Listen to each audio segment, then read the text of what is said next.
dear committee members, dear audience. It's my great pleasure to introduce my PhD candidate, Péter Tajti. Péter was born in Finland and completed his secondary education at the Piarist High School in 2014.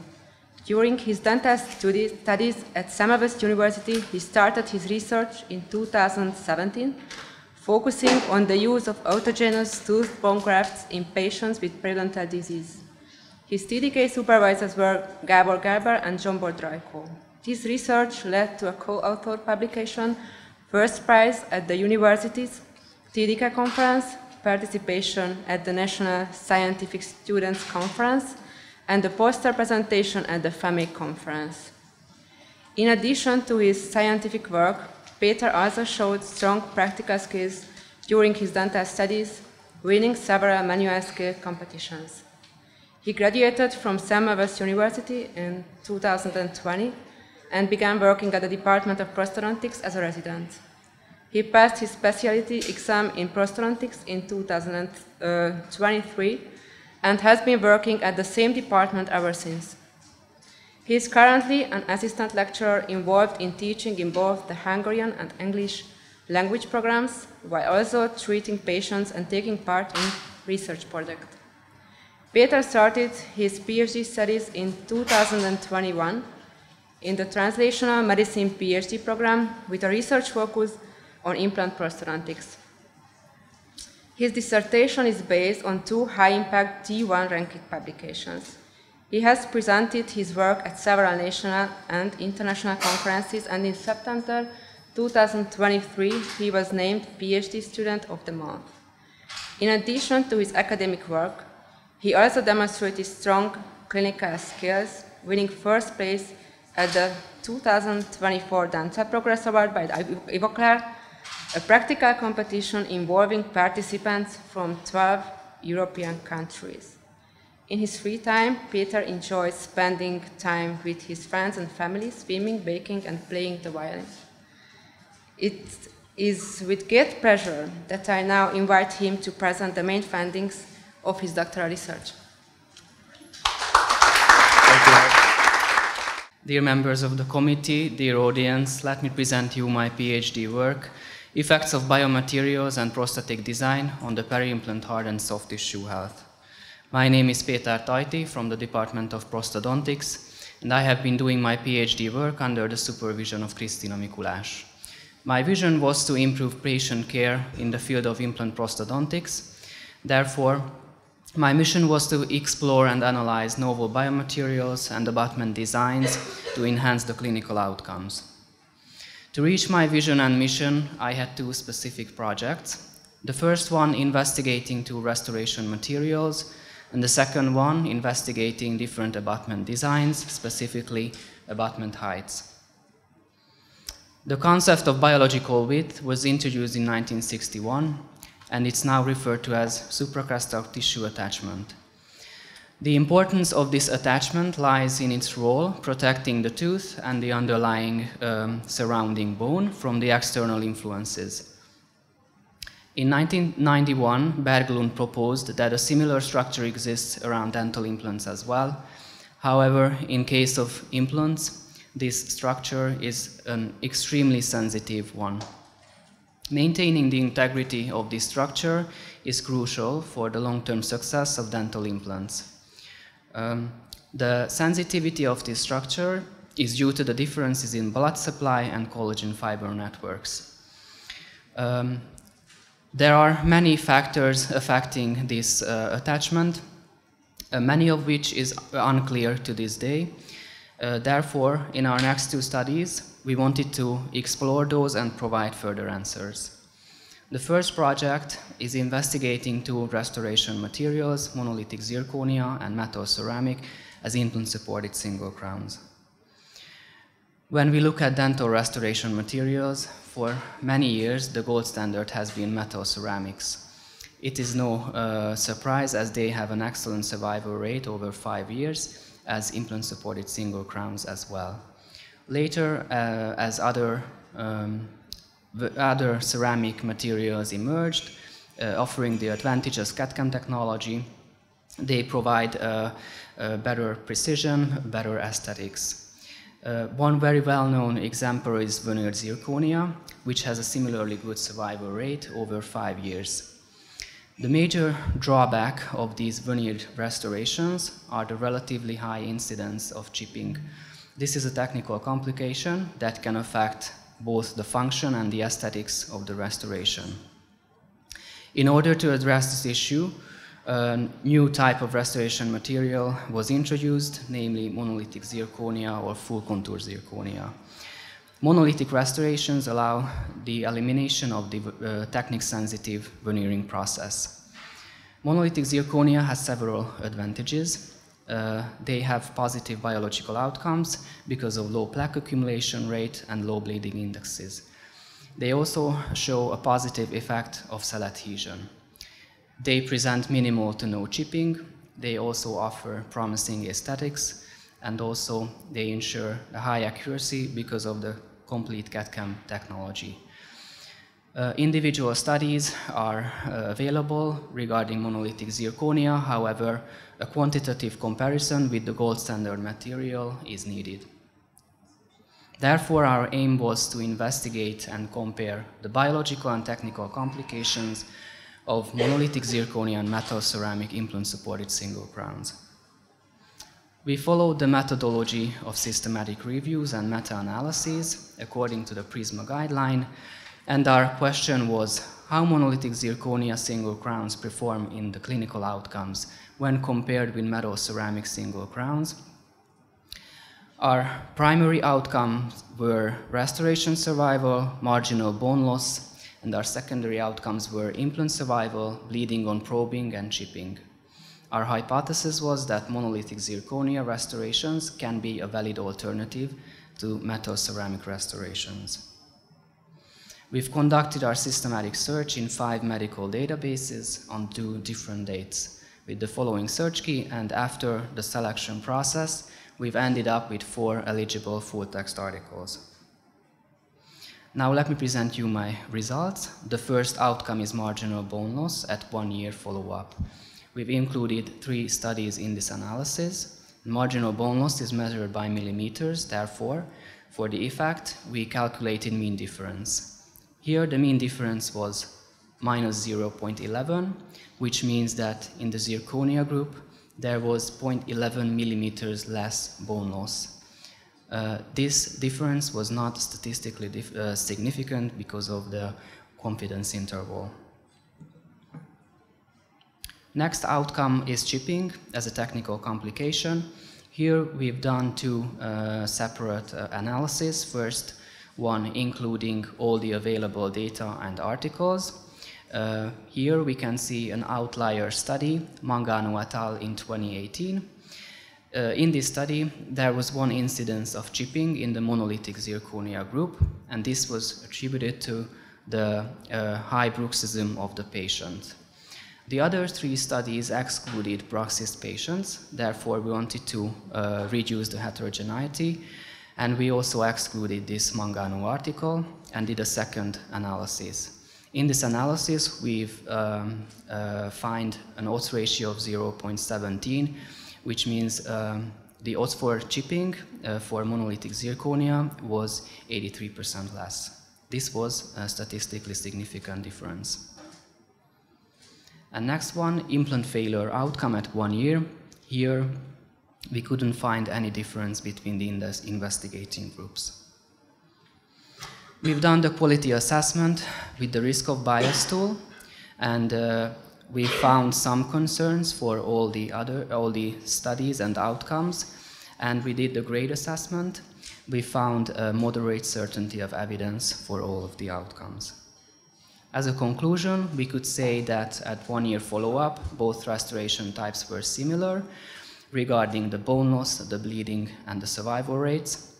However, monolithic zirconia crowns presented significantly less chipping over 1 year. Therefore, we could conclude that monolithic zirconia can be a valid alternative option for the material of implant-supported single crowns. Let me summarize this study. The strengths were the only RCT type studies included. This was the first meta-analysis at that time, and we've got low statistical heterogeneity. We've got some limitations as well, the low number of studies, the short-term follow-ups, and also we've got some heterogeneity among the included patients. Using zirconia in the practice could mean more predictable and effective restorations with quicker production and also more cost-effective manufacturing in the long term. Also, soft tissue adaptation might be better to zirconia.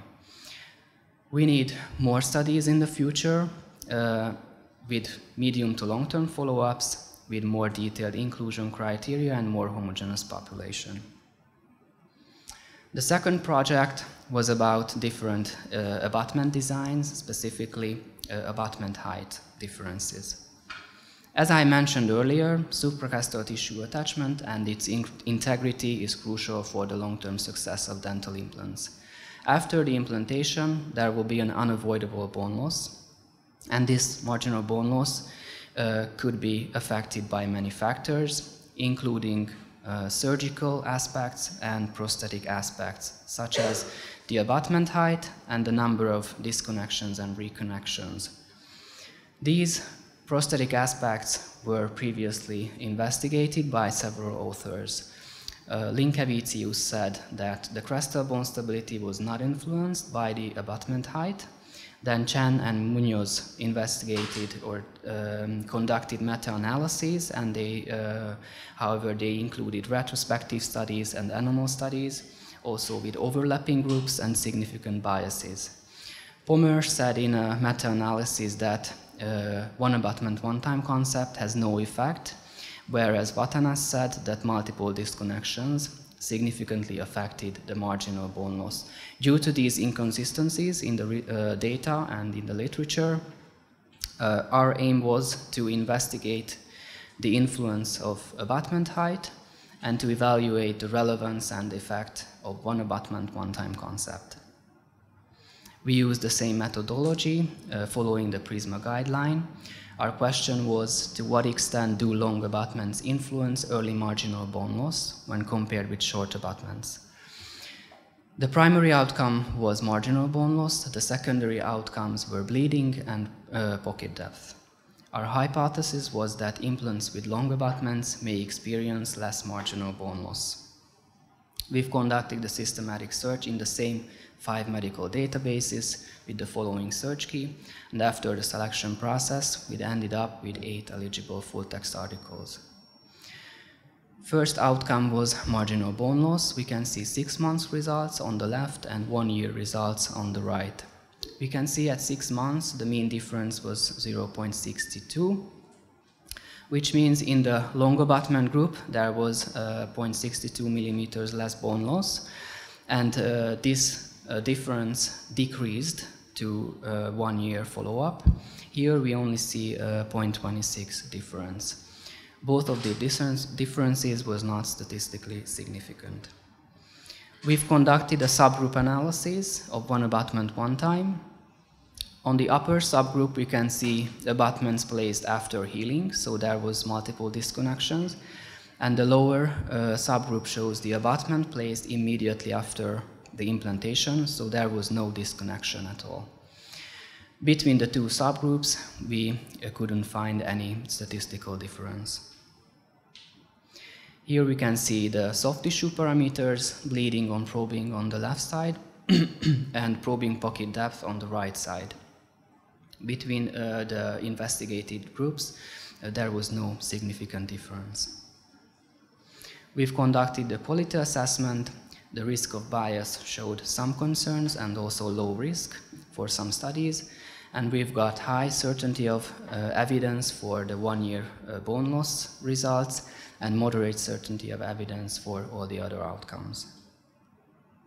As a conclusion, we could say that using long abutments could mean less marginal bone loss. Therefore, longer abutments are the favorable options to use in the clinic, and the time of the abutment connection may not influence the biological outcomes. The strengths were the 6 included RCT articles. This was the first meta-analysis from the soft tissue outcomes, And we used more refined statistics than previous meta-analyses, and we only included human studies. The limitations were the short-term follow-up, the moderate to high heterogeneity, and we've got some heterogeneity among the restoration types and the implant insertion depths as well. Prioritizing longer abutments could lead to more stable crestal bone, which could lead to more stable supracrestal tissue attachment and more predictable long-term outcomes. For the future research, we need more studies, of course, and longer follow-ups with more homogeneous population. Here you can see my scientometrics. The two articles related to this thesis was published in D1 journals with a cumulative impact factor of 21. Some of my additional activities, including several poster presentations, teaching dental students, and contributing to other research projects within the department. Now I would like to sincerely thank you for, first and foremost, my supervisor, Kristina Mikulás, for her tremendous help, expertise, and guidance throughout this journey.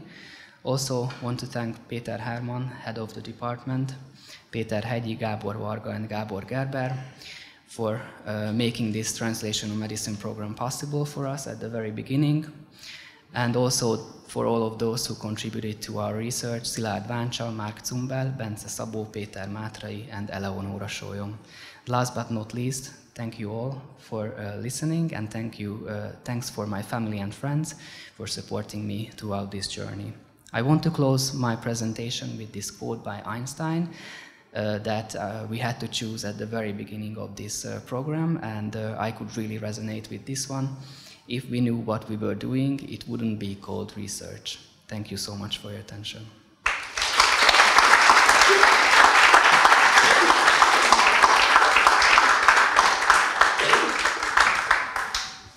Thank you very much for your nice presentation, and I'm asking the opponents to give the question. Thank you very much for your presentation. Great work, great publications. So publication in Periodontology 2000, it's something a special one. Some questions regarding your studies, because let's start from this second study. You showed that loan abutment has some advantages. And therefore I'm asking, are there any reason to not use loan abutment in clinic? Thank you for this question, great question. Actually, yes, there could be some reasons not to use the one abutment. However, today there are many manufacturers that provide this system to use one abutment for all the scanning, healing, and then the prosthetics. However, sometimes we just want to maybe have more aesthetic results by shaping the emergence profile, and then that we can do in one time or two times or several times. In these cases, I think we cannot exclude different many disconnections and reconnections. Thank you. And my second question is regarding your first study, because you compared monolithic zirconia and metal ceramic crown, and you focused on marginal bone loss. Why different crown should cause different marginal bone loss? Well, bone loss is maybe the most important regarding implants, right? Because bone gives the stability for the implants, and with bone loss we can predict the long-term outcomes of implants. But I agree with you regarding the restorations. It is important to see other aspects. So restoration survival, that was also in our primary outcomes, but I could not show you due to the time limit. Okay, thank you, because I was thinking that if you talking about problems with implants, it's first of all peri-mucositis, peri-implantitis, and it's some kind of soft tissue inflammation. And maybe for this zirconia and metal ceramic, you also mentioned this aspect that some bacterial accumulation is less and some better soft tissue seal, and maybe it was reasonable to see how these soft tissue parameters, for example, width or maybe some peri-mucositis incidence. Yes, we were. Thank you. We were also investigating this, and we were looking for soft tissue parameters. We found the bleeding on probing around these restorations, and but we found no difference, which is maybe because of the low number of studies. But yes, some authors say that around zirconia there could be a better adaptation of the soft tissue. Therefore, maybe the attachment is better, and therefore also the bone loss will be less. Did you consider some other parameters of implant abutments like roughness? Because roughness is something which is, on the one hand, it's important for osseointegration. On the other hand, there is some kind of 0.2 micrometers roughness, which, if you are above this value, you have really problem with bacterial accumulation. Yes, this would be really important to investigate. Unfortunately, our included studies were not investigating the roughness, this aspect of the abutments, only the height of them. So this aspect we couldn't investigate. But in future studies, this would be very interesting. Thank you. I have a question. What do you think, because you didn't study and you mentioned this, what will happen if you will use a prosthetic device on a more long abutment? Choosing an abutment is also based on the height of the mucosa.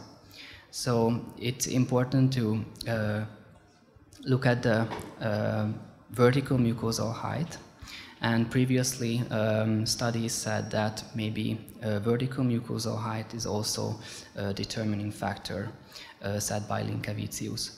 But there are two schools. Some say that vertical mucosal height is not that important. Maybe the height of the abutment is more important in this aspect.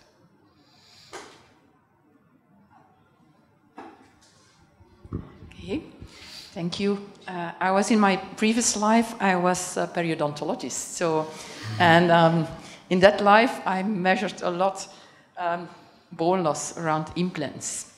So I noted down some numbers, and now you have to help me. I think all these studies, did they do the measurements on 2D radiographs?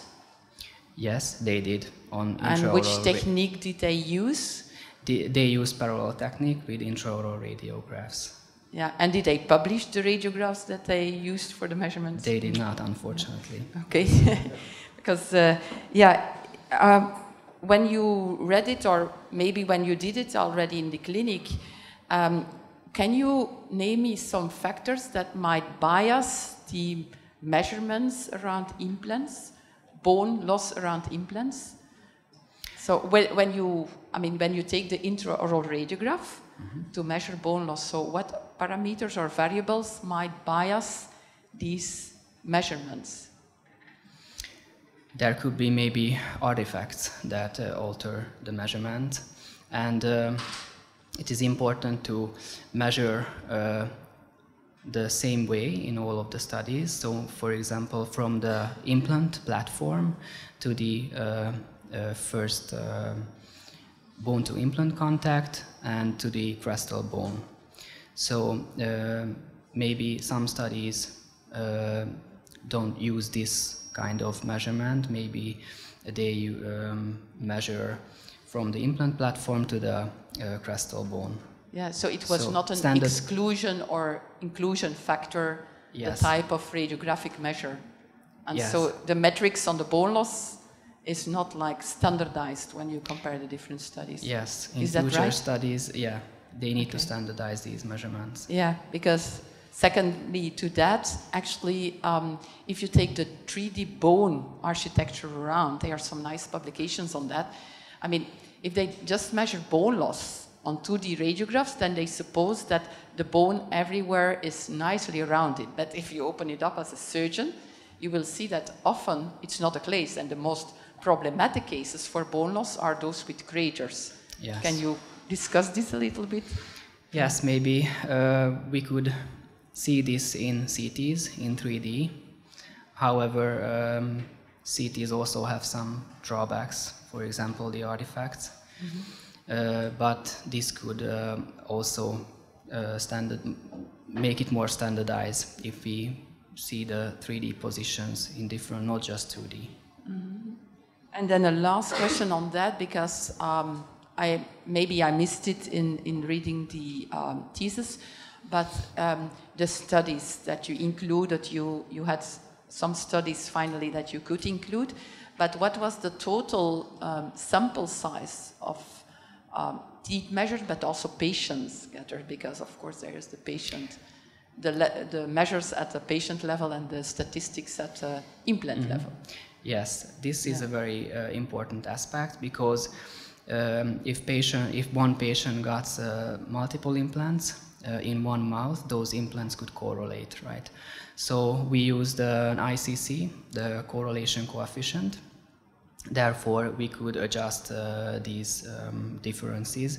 So the same implants placed in the same mouth, they could get similar. They are in a similar environment, so that's why they could correlate. And so in study 1, on how many patients and how many implants are we speaking in total? In total, around 60-70 implants. And most of the studies used one implant in one patient, but there was a study with split mouth trial, so they put 2. Okay, thank you so much. Yeah. What would you say that the confounding factor or confounding factors were in your research, so in collecting the material for your meta-analysis that you were not controlled for, and I think that I read as a limitation in your PhD thesis? Yes, there could be several factors, including the type of retention, for example, the height of the vertical mucosa, the cementation or screw retained crown have different outcomes, and also if if the restoration is not single, or maybe a short span bridge, so the type of the restoration as well. And what about the periodontal phenotype? Yes, it can be either thin phenotype or a thick phenotype. Some authors say that with a thicker phenotype there will be less bone loss because of that vertical mucosa, and the attachment can form better with long. Mm-hmm. And what would you say that how long follow-up would be enough for those patients to be clinically relevant? Is it 1 year? Is it more than 1 year? In my opinion, 1 year is not enough. It's just a short term. We need a minimum of 5 years. That would be a better outcome. But then, of course, see it after 10 years, 15 years as well. However, unfortunately, we don't have those data yet. And I think that you also mentioned in your PhD thesis that it is recommended to collect data from the split mouth design. But what would you say that there would be a problem in collecting data from split mouth design? Split mouth designs are good, because the implants are placed in the same mouth, so the same environment is affecting them. Therefore, it would be maybe more precise results.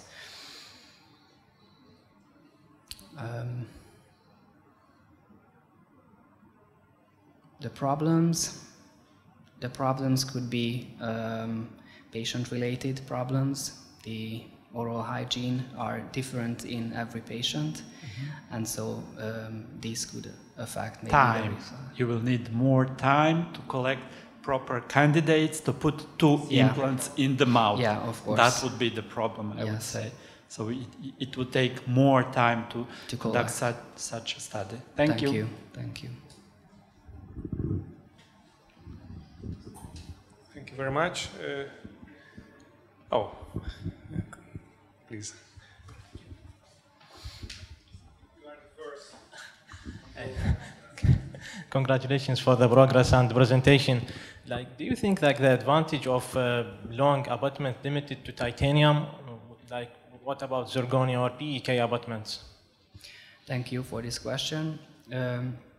Zirconia abutments are relatively newer than titanium, but some literature say that the fracture resistance of these abutments, the fracture occurrence is bigger.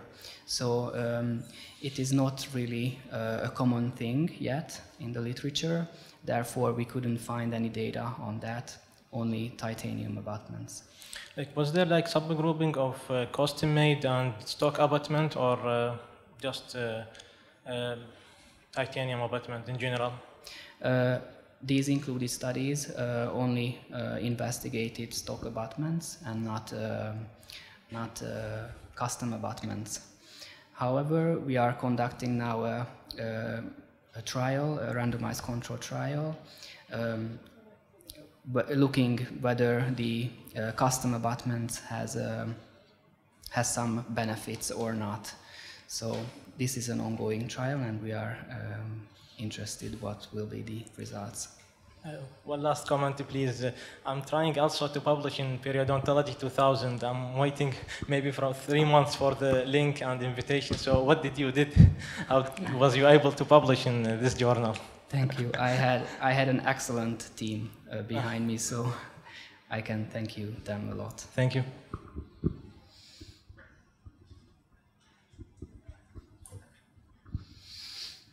Please. So congratulations for the talk, and also for your research. I saw that you have much more article than is needed, and I saw in your slides that it is already 75 citations for them. So congratulations. Thank you so much. I was right in the numbers, just okay. Thank you. So actually, it is. You said it when you answered the question, but I would like to repeat this sentence just to draw attention to the audience that accepting the no difference, no hypothesis does not necessarily mean that there is no difference. So it's quite important that in your first study, it was only 3 RCT that was present. You said it in your answer, just I wanted to repeat it due to the importance that, as I see, the 3 study is a limitation in your first meta. Yes. And relative to it, I would like just to mention that you wrote that E square is, so the heterogeneity was low there, but I guess that with a large confidence, because it was just 3 studies. So it's not necessarily enough data to be able to state that the heterogeneity is low. This is what I wanted to note. Yes, but thank congratulations again. I just wanted to assure that everybody are aware of this fact. And the question, it is quite good that you used RCTs. So it is the strength of your research that only RCTs were present. And of course, within a study, the age is the same, more or less the same within the groups. But there can be a difference between the ages across the studies. Did you see some age dependency, or are you aware, or do you weight some age dependency? So maybe the implant and how the things generated around the implant is influenced by the age. What do you think? Thank you for the question. This could be an interesting aspect. However, the ages around these studies were quite similar, And we couldn't make a subgroup analysis regarding the different age of the patients. I think we need more data on that as well.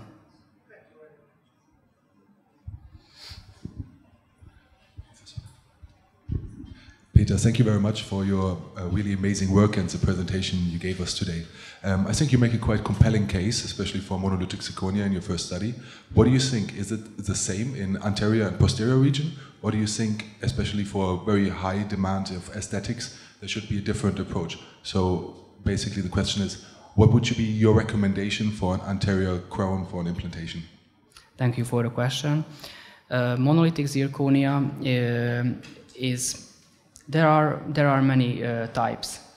Today there are really aesthetical zirconia types with translucency and different colors throughout the block. However, maybe it's still recommended to use it in the posterior region. In the posterior region, there are definitely more studies regarding that.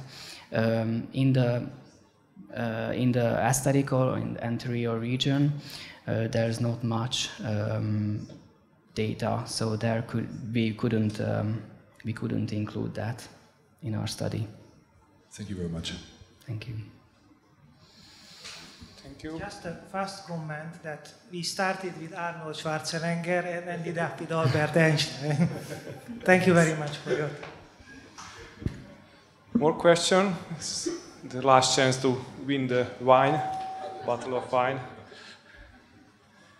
So maybe I want to some confirmation, because you already mentioned about this, the length of the implants. It's the longer the abutment, or not the implants, the longer the abutment is better the result. But you partially explored what is the reason behind of this. But could you a little bit more explore it, that this is because of the mucosa, or this is just because of the crown is further away from the implants, or? Thank you. We wanted to find an answer to that, and actually 2 included articles of this meta-analyses investigated this aspect. So they put different abutment heights in the same mucosal height, and they found no differences. So they concluded that the mucosal height does not affect the crestal bone levels in those cases, but these are just 2 studies. So of course we need more. We cannot conclude anything from 2 studies. So more data is needed. Because this is a question of what we have to know here, that this is a periodontal reason or a prosthetic reason. Because if whatever kind of crowns we are doing, bad or good, or better material or worse material, if it's further away from the implant connection, maybe it survives. It's like for tooth. If the crown is supragingival, it doesn't matter for the gingiva, but it's close to the gingiva, it's getting more better. So this is a question of prosthetic, or this is a question of really the mucosa sickness. So this would be an important topic to explore. Yes, thank you. Okay, then if there is no more question, I'm closing this ceremony. Thank you very much for your answering. And we are coming back. Okay, welcome back. Where is my paper? Okay, sorry. So I would like to officially announce the percentage, the marks, or the results of the committee is 92%, which is equal to summa cum laude. Congratulations. This was a hard work.